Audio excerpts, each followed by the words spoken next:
You think you know London? You see its steel towers, its red buses, its underground arteries. But beneath the foundations of the Bank of England, under the chaos of the city, lies the ghost of a city drowned not by water, but by fire, fear, and a seismic shift in power. We are going back exactly 1,000 years to a time when London was not a global capital, but a brutal, fragile wooden kingdom fighting for its soul. It is the year 1070 AD, 4 years after the Norman Conquest. William the Conqueror has been crowned, but the iron grip of his French rule is still raw and contested. This is not the clean, well-documented London of later centuries. This is a place built on Roman ruins and Saxon rubble, a frontier town where the stench of the Thames mud mixes with the fresh scent of burning wood and the metallic tang of newly shed blood. This is the real, raw history of the city the British know as their birthplace. The weight of 1066. To understand London in 1070, one must first appreciate the magnitude of the preceding year. The Battle of Hastings in 1066 didn't just kill a king, it decapitated the entire Anglo-Saxon aristocracy.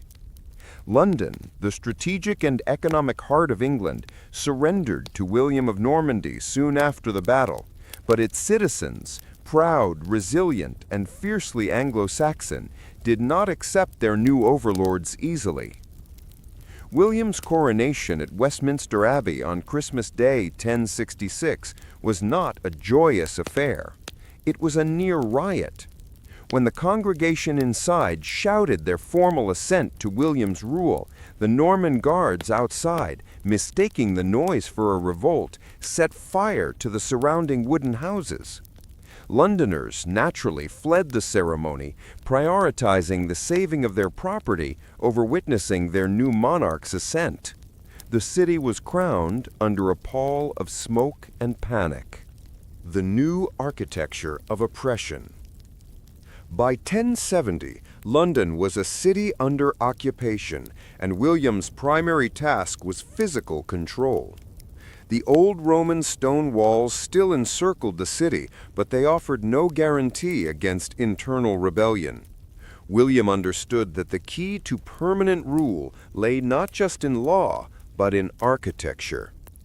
The Motte-and-Bailey.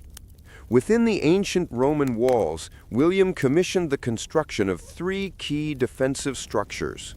The most famous, the precursor to the modern Tower of London, began as a Motte-and-Bailey Castle, a formidable wooden fort built atop a massive man-made earth mound, motte, surrounded by a protective courtyard, bailey.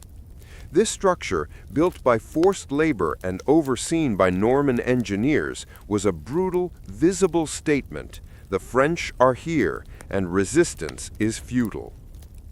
The language barrier. The entire ruling class, the earls, the bishops, the sheriffs, were replaced almost wholesale by Norman and French nobles. The language of power became French.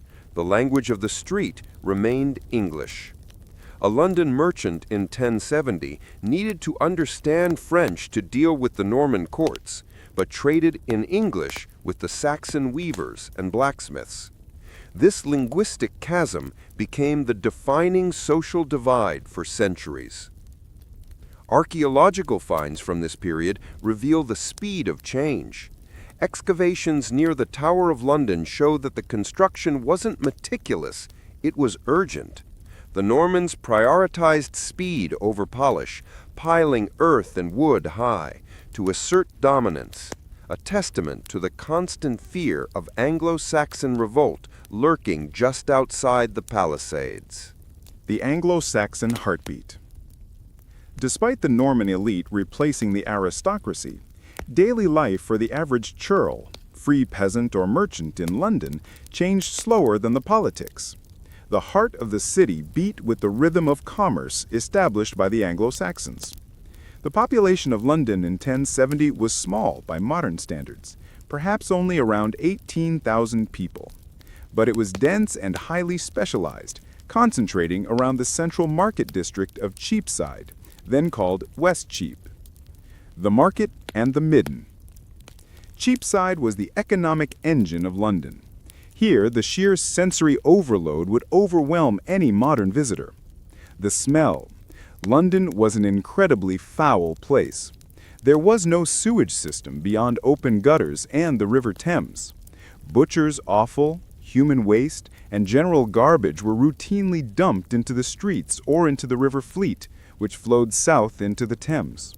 The air would be thick with the smell of tallow, animal fat used for candles, tanning hides, and stale fish. The commerce was highly segregated. You could walk down certain lanes dedicated entirely to fishmongers, essential as Christians fasted from meat on Fridays and during Lent, or find lanes dedicated only to leathersmiths, weavers, or metalworkers.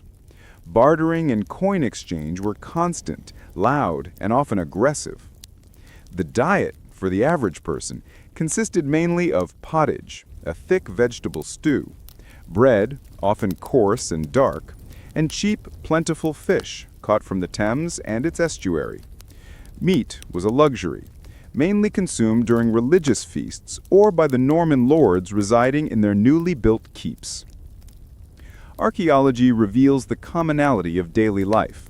Excavations routinely uncover discarded pewter plates, simple iron knives, and massive quantities of animal bones, mostly from pigs, sheep, and cattle, showing exactly what was eaten and thrown away, often directly into a backyard pit or the nearest street.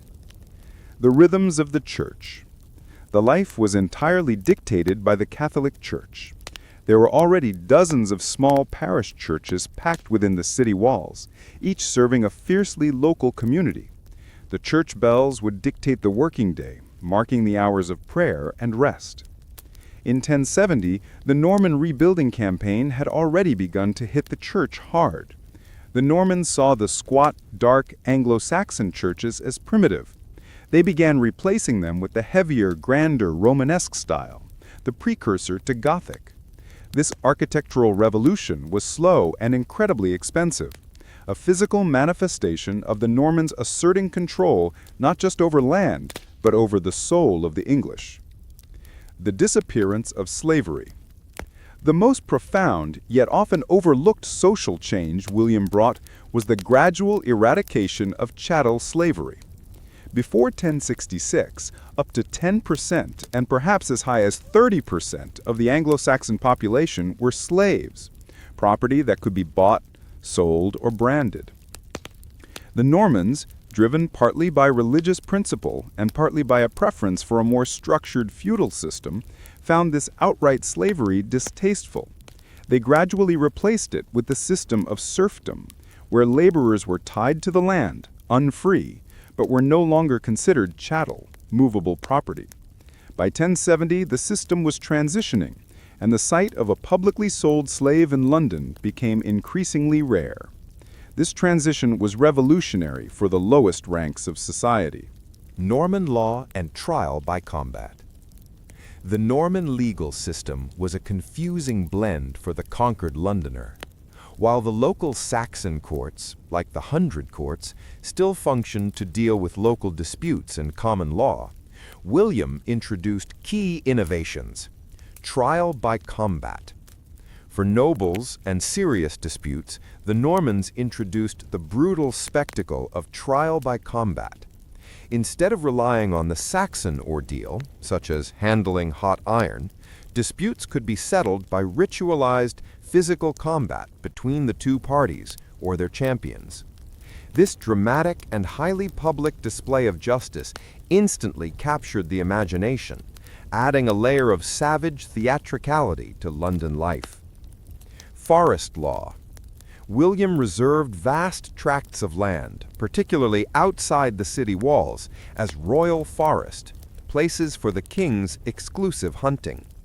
These areas were governed by severe forest law, which punished the killing of the king's deer with mutilation or death, instilling fear in the surrounding villages and towns. The first Jewish community. Among the earliest continental settlers to follow William were merchants and financiers from Rouen, Normandy. Critically, William encouraged the settlement of Jewish communities, primarily because they filled an economic void. Christians were forbidden by the church from charging interest on loans, or usury, but Jewish people were not. By 1070, a small yet significant Jewish community began to form in London, establishing itself near the Old Jewry area, which retains its name today. They were essential to the Norman economy, providing the capital necessary for William's massive construction and administrative projects. They lived under the king's direct protection, but this status made them financially vulnerable, targets for high taxation, and eventually centuries of persecution when royal finances faltered. The power axis, London and Westminster. 1,000 years ago, London was physically dominated by its Roman past, but politically, a new axis was forming with the nearby site of Westminster. William the Conqueror deliberately chose to be crowned at Westminster Abbey, which had just been completed by the last Anglo-Saxon king, Edward the Confessor. This choice was deliberate. It legitimized his claim by linking him to the prior Saxon monarchy. By 1070, while London remained the engine of commerce and taxes, Westminster was rapidly becoming the seat of royal power and administration. William began building the immense Windsor Castle, starting around 1070, as a royal fortress and residence, ensuring a strong, defensible ring of power structures around the vulnerable capital. This separation of powers, commerce in London, governance in Westminster, was a direct Norman invention that persists to this day. The viral truth in the soil. Modern archaeology continues to peel back the layers of this era, challenging the traditional books-only history. DNA revelations. Recent forensic archaeology in London has shown that while the Norman elite were replaced, the vast majority of the population carried on with Anglo-Saxon or prior Roman-British genetics, underscoring the resilience of the common people. The conquest was a political rather than a demographic shift for most Londoners. The architectural signature. Excavations in the City of London continue to uncover the massive, heavy Romanesque foundations of the churches and cathedrals the Normans built, tangible signatures of their arrival, replacing the older, lighter Saxon timber structures. These finds prove that the Norman conquest was not invisible in the material culture. It was a revolution written in stone. The London of 1070 was a city of stark contrasts. A few thousand people living in fragile wooden houses, governed by French-speaking knights obsessed with stone castles, sustained by the constant clamor of the Cheapside market, and smelling perpetually of fish and sewage. It was a terrifying, violent, and often magnificent time, the moment Britain was truly forged, marking the end of the Anglo-Saxon world and the violent, dramatic birth of the medieval Kingdom of England that would eventually grow into a global power.